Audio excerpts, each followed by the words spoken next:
कंकाल का रहस्य। चौरा गांव के खेतों में इन दिनों खुदाई का काम चल रहा था।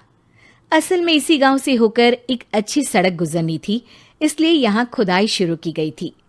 अचानक एक दिन खुदाई करने वाली मशीन से कुछ टकराता है। बाद में जब खोजबीन की जाती है तो वहां से 2 कंकाल मिलते हैं। पुलिस गांव के लोगों से पूछताछ शुरू करती है।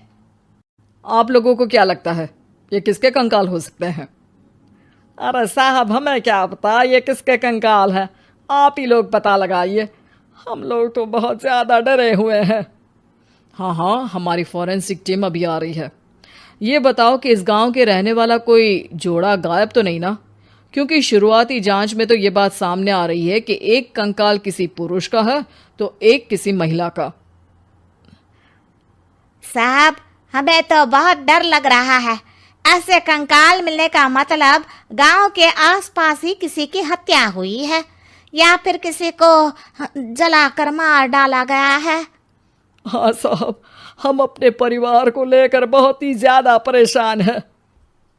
देखिए, आप लोगों की परेशानी हम समझ सकते हैं, लेकिन आप लोगों को पुलिस का सहयोग करना होगा, क्योंकि आपके सहयोग के बगैर हम ये पता नहीं लगा सकते हैं कि आखिर ये किसके कंकाल है और इनकी हत्या किसने की। ठीक है साहब, गांव के लोग आपका पूरा सहयोग करेंगे। हाँ साहब, पूरा सहयोग करेंगे। तो फिर ठीक है, हम अपनी जांच शुरू कर देते हैं। कुछ दिन बाद जांच रिपोर्ट आ जाती है। पता चलता है कि ये कंकाल करीब 20 साल पुराने हैं, यानी 20 साल पहले किसी जोड़े की हत्या कर शव को यहाँ पर दबा दिया गया था। इंस्पेक्टर राघव, ये बताओ कि 20 साल पहले की मर्डर मिस्ट्री क्या आप सुलझ सकती है? हाँ सर, क्यों नहीं, लेकिन अब सबूत और गवाह काफी मिट गए होंगे। मुश्किल तो होगी, लेकिन शायद किसी परिवार को इंसाफ मिल सके। इंस्पेक्टर राघव, आप बिल्कुल सही कह रहे हैं। किसी परिवार को तो इंसाफ मिलेगा ही और किसी को उसके किए की सजा भी मिलेगी। जी सर, मैंने तो जांच शुरू भी कर दी है। 20 साल पहले इस गांव के 2 जोड़े अचानक कहीं गायब हो गए थे। मैंने दोनों ही परिवारों के बाकी के सदस्यों से बातचीत शुरू की तो उन्होंने बताया कि उनके बच्चे शहर गए थे, लेकिन आज तक वापस नहीं लौटे हैं। लेकिन ये दोनों शव किस परिवार के सदस्यों के हैं, ये कैसे पता चल सकेगा? सर, मैंने डीएनए टेस्ट करवा लिया है। आज शाम तक इसकी रिपोर्ट भी आ जाएगी। अच्छा, ठीक है। उसी शाम को सर, डीएनए रिपोर्ट के मुताबिक ये दोनों ही लाशें चौरा गांव के रहने वाले प्रधान सुल्तान सिंह के बेटे और बहू की है। लेकिन इनकी हत्याएं किसने की है, ये कैसे पता लगेगा? इसी का तो पता लगाने की कोशिश में जुटा हूं सर।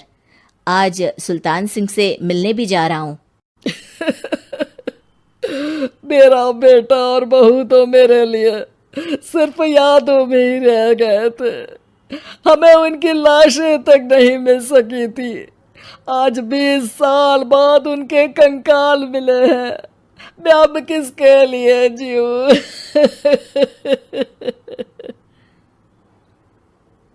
लेकिन सर, क्या आपकी किसी से कोई दुश्मनी थी?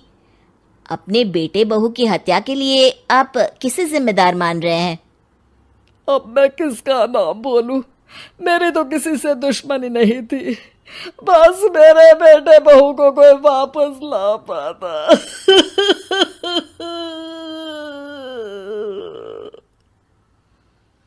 इसके बाद सुल्तान सिंह फूट फूट कर रोना शुरू कर देते हैं। सर, अब आप इनका अंतिम संस्कार करवा सकते हैं। कम से कम इनका शरीर ना सही, इनका कंकाल तो आपको मिला है। लेकिन हाँ, अगर आपको कुछ भी याद आए तो जरूर बताइएगा। मेरी तो बेटा अब उम्र हो गई है, लेकिन मेरे बेटे और बहू के हत्यारों का जरूर पता लगाइएगा, क्योंकि जब तक हत्यारे पकड़े नहीं जाएंगे मेरा मन नहीं मानेगा। सर, हमारी पूरी कोशिश रहेगी हत्यारे को पकड़ने की। लेकिन एक बात बताइए, उस वक्त आपको किस पर शक गया था? उस वक्त मेरे एक ड्राइवर को पकड़ा गया था, लेकिन सबूतों के अभाव में उसे छोड़ दिया गया था।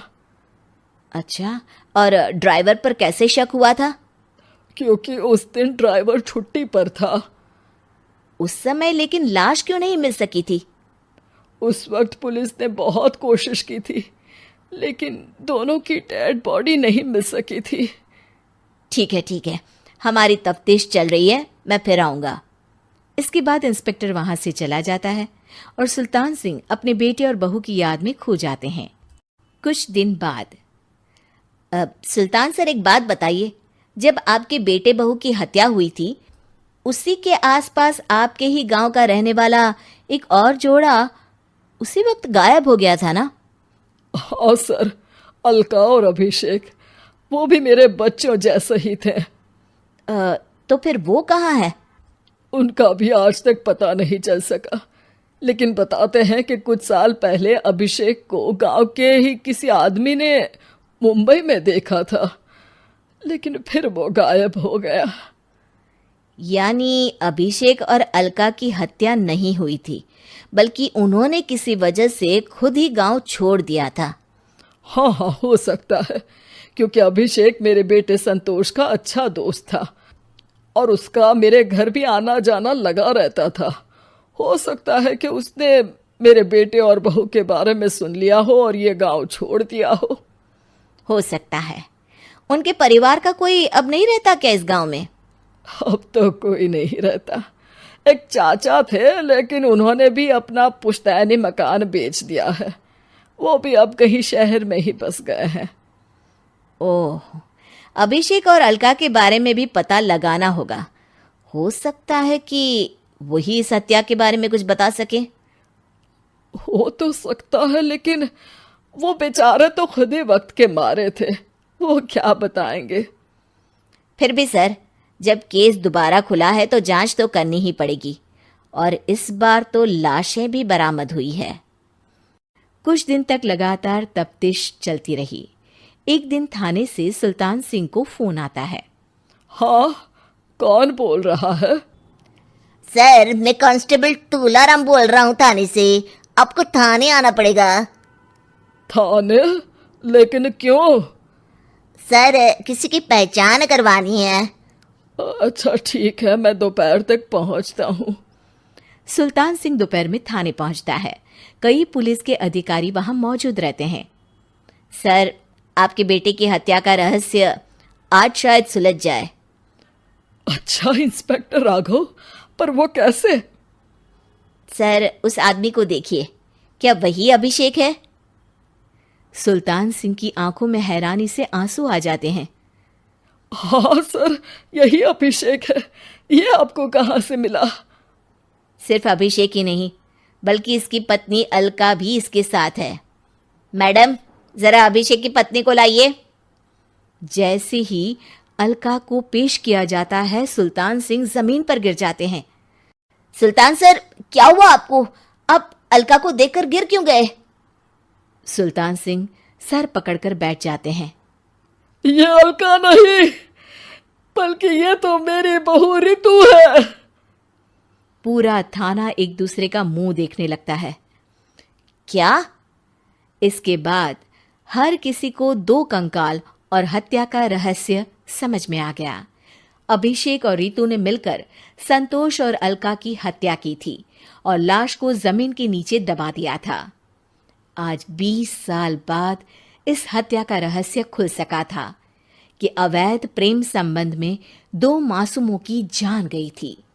किन्नर चुड़ैल गोरखपुर नाम का एक गांव हुआ करता था।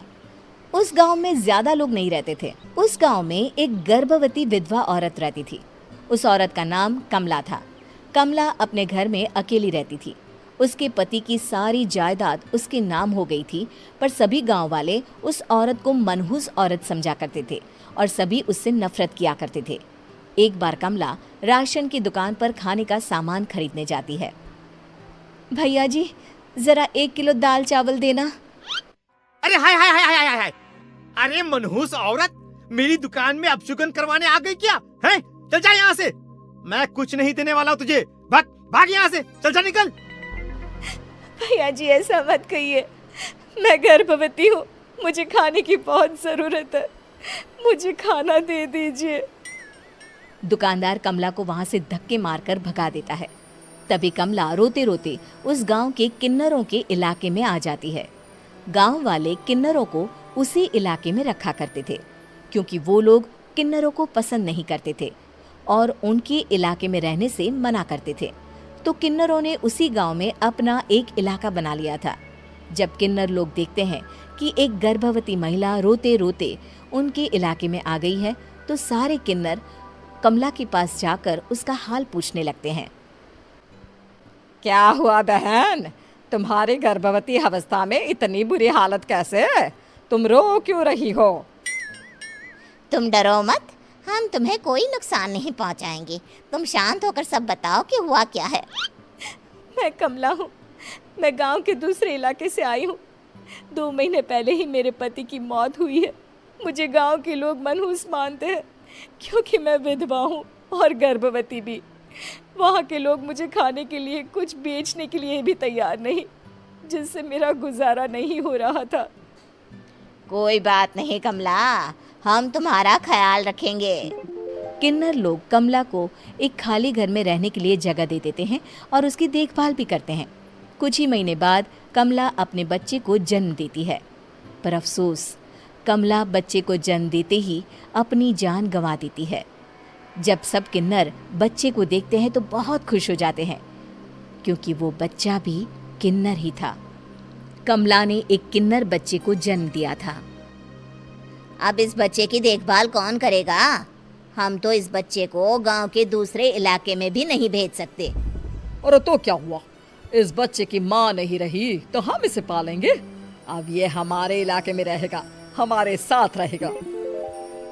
फिर वो किन्नर उस किन्नर बच्चे को गोद ले लेते हैं, उसका नामकरण कराते हैं। उस किन्नर बच्चे का नाम शक्ति रखा जाता है। देखते ही देखते शक्ति बड़ी होने लगती है। उसके रंग रूप बहुत सुंदर थे। वो बहुत सुंदर किन्नर दिखती है। एक दिन शक्ति एक किन्नर से पूछती है, माँ जी सुनिए ना, ये गांव के दूसरे इलाके में भी तो लोग रहते हैं, तो हम वहाँ क्यों नहीं जाते? हम उनसे अलग क्यों रहते हैं? शक्ति, क्योंकि वो लोग हमारे जैसे नहीं, वो लोग हमें पसंद नहीं करते, इसीलिए हम उनसे अलग रहते हैं। क्यों? वो हमें क्यों पसंद नहीं करते?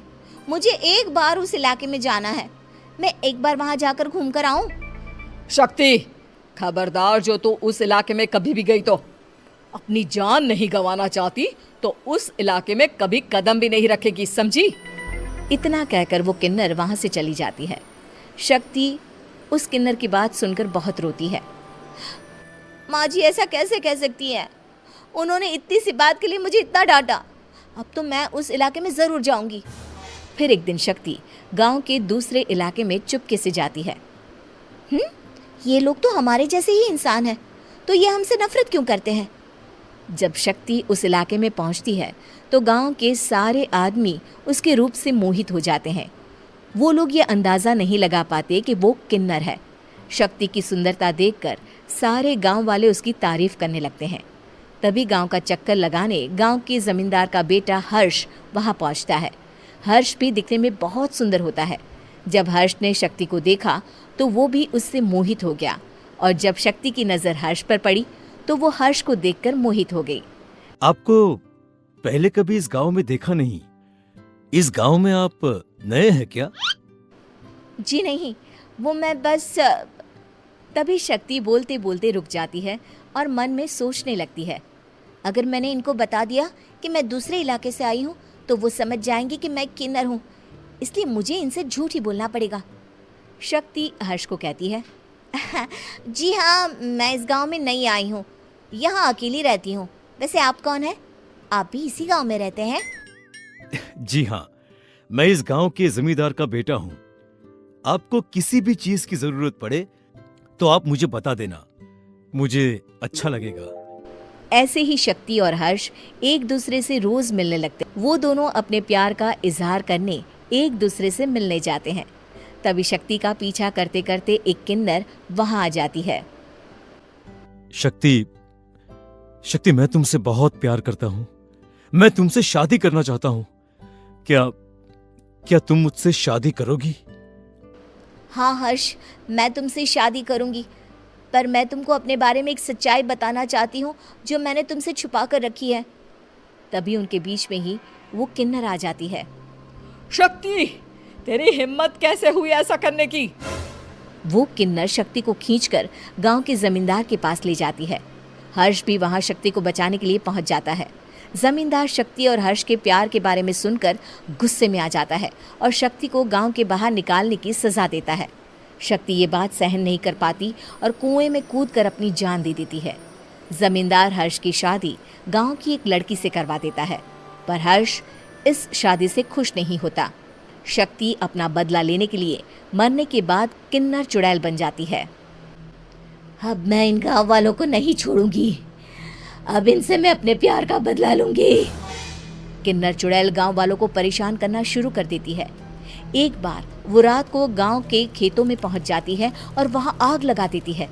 सारी फसल जल के राख हो जाती है। जब एक आदमी रात को उठकर देखता है कि खेत में आग लग गई है तो वो वहां पहुंच जाता है।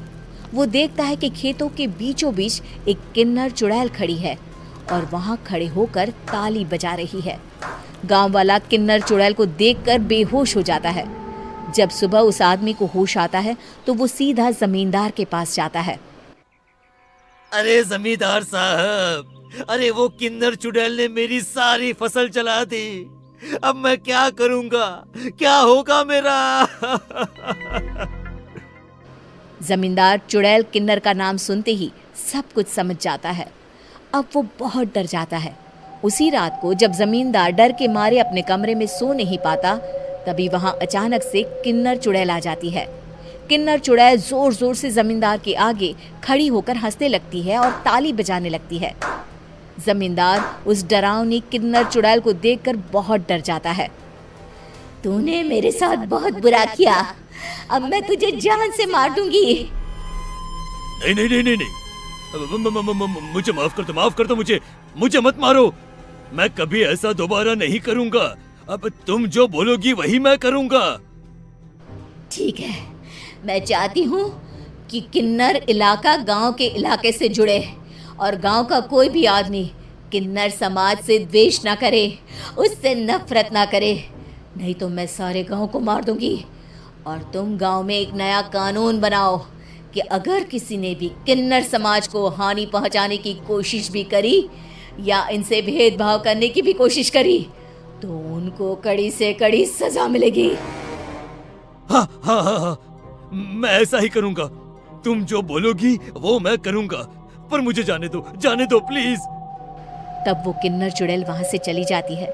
गांव का जमींदार किन्नर चुड़ैल का कहा मानते हुए दोनों इलाकों को एक कर देता है और नया कानून भी लागू कर देता है।